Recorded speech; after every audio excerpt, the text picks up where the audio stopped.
రాష్ట్రంలోని ప్రతిష్టాత్మక ఉస్మానియా ఆసుపత్రికి కొత్త హంగులు అద్దేందుకు ఆసుపత్రిని మరో 100 ఏళ్లు ప్రతిష్టాత్మకంగా నిలిపేందుకు రేవంత్ ప్రభుత్వం సిద్ధమైంది. ఇవాళ హైదరాబాద్ గోషామహల్ ఏరియాలో ఉస్మానియా ఆసుపత్రి కొత్త భవనాల నిర్మాణానికి శంకుస్థాపన చేయనున్నారు సీఎం రేవంత్. ఉదయం 11:54 శంకుస్థాపన ముహూర్తం ఖరారైంది.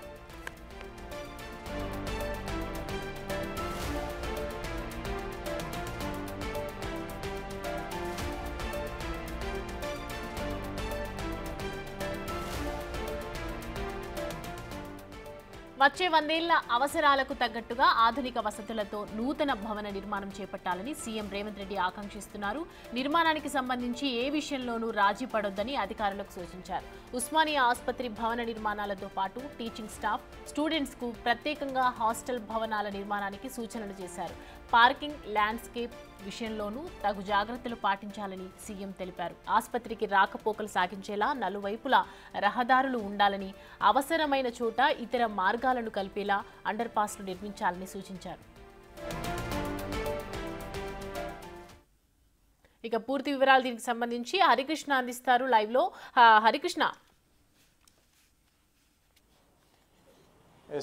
నేడు ఎప్పటి నుంచో ఎదురు చూస్తున్న తెలంగాణ ప్రజల చిరకాల ఆకాంక్ష, మరీ ముఖ్యంగా హైదరాబాద్ నగర ప్రజల, అదేవిధంగా ఉస్మానియా ఆసుపత్రిలో పనిచేసే డాక్టర్ల చిరకాల ఆకాంక్ష నెరవేరనుంది. నేడు గోష్మాల్ స్టేడియం పోలీస్ గ్రౌండ్లో ముఖ్యమంత్రి రేవంత్ రెడ్డి 11:54 ఉస్మానియా నూతన భవనానికి శంకుస్థాపన చేయనున్నారు.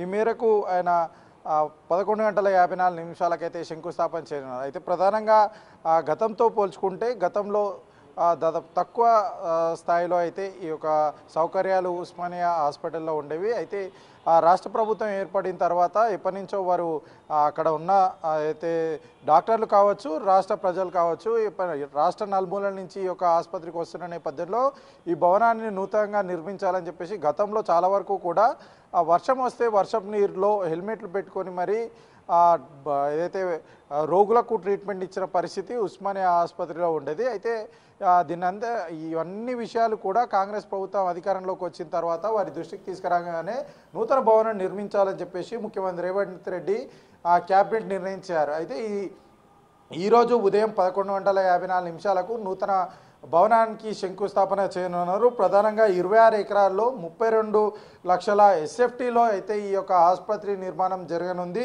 2000 బెడ్లతో అత్యాధునిక సౌకర్యాల సామర్థ్యంతో అయితే ఈ యొక్క ఆసుపత్రి నిర్మాణం అయితే నిర్వహించున్నారు. అత్యాధునిక మల్టీ ఆర్గాన్ ట్రాన్స్ప్లాంటేషన్ విభాగం కూడా ఏర్పాటు చేయనున్నారు. మొత్తంగా 90 డయాలసిస్ సెంటర్లు, 500 బెడ్లతో ఐసీయూ ఏర్పాటు చేయనున్నారు. 750 కెపాసిటీ కలిగిన స్టేట్ ఆఫ్ ఆర్ట్ ఆడిటోరియం కూడా ఏర్పాటు చేయనున్నారు. కొత్తగా 8 డిపార్ట్మెంట్లు ఏర్పాటు చేయనున్నారు. మొత్తంగా 30 డిపార్ట్మెంట్లు కానున్నాయి. గతంలో కొన్ని డిపార్ట్మెంట్ అంటే ఏదైతే రోడ్డు మార్గాన కానీ ఇతర సేవలకు సంబంధించి ఇబ్బంది పరిస్థితులు ఎదుర్కోవాలి, వేరే ఒక ప్రైవేట్ హాస్పిటల్కి రిఫర్ చేసే పరిస్థితి ఉండేది. అయితే వాటినన్నిటిని కూడా ప్రైవేట్ హాస్పిటల్లో, కార్పొరేట్ హాస్పిటల్లో దొరికే సౌకర్యాలన్నీ కూడా గవర్నమెంట్ హాస్పిటల్లో కల్పించాలని చెప్పేసి ప్రభుత్వం భావించి కొత్తగా 8 డిపార్ట్మెంట్లు అయితే ప్రవేశపెట్టడం జరిగింది. అంతేకాకుండా రోబోటిక్ సర్జరీ ఎక్విప్మెంట్ కూడా ఈ యొక్క హాస్పిటల్లో ఉండబోతుంది. అంతేకాకుండా 750 కెపాసిటీ కలిగిన స్టేట్ ఆఫ్ ఆర్ట్ ఆడిటోరియం కూడా ఏర్పాటు చేయనున్నారు. అంతేకాకుండా అక్కడ రాష్ట్ర నలుమూలల నుంచి కూడా ఇక్కడికి వస్తున్న నేపథ్యంలో కూడా ఎట్లాంటి అసౌకర్యాలకు లోను కాకుండా ప్రజలందరికీ కూడా అందుబాటులో ఉండే విధంగా మార్గం కూడా, రోడ్డు మార్గం కూడా సులువుగా ఉండే విధంగా ఈ యొక్క ప్రణాళికలు ఉండాలని చెప్పేసి కూడా సీఎం రేవంత్ రెడ్డి అధికారులకు సూచించారు. ఈ నేపథ్యంలో అధికారులు కూడా ఆ విధంగా అధికారులకు ప్రత్యేకంగా సీఎం రేవంత్ రెడ్డి ఈ యొక్క బిల్డింగ్ నిర్మాణంలో మార్పులు చేర్పులు కూడా చూపించిన పరిస్థితి అయితే ఉంది. మొత్తానికి ఈరోజు ఎప్పటి నుంచో ఎదురు చూస్తున్న రాష్ట్ర ప్రజల చిరకాల ఆకాంక్ష, మరి ముఖ్యంగా హైదరాబాద్ నగర అక్కడ ఉస్మానియా ఆసుపత్రిలో ఎవరైతే పనిచేస్తున్నారో ఆ డాక్టర్ల చిరకాల ఆకాంక్ష నెరవేరింది. నేడు 11:54 ముఖ్యమంత్రి రేవంత్ రెడ్డి అయితే ఈ యొక్క ఉస్మానియా నూతన భవనానికి అయితే శంకుస్థాపన చేయాలి. Right Harikrishna, thank you.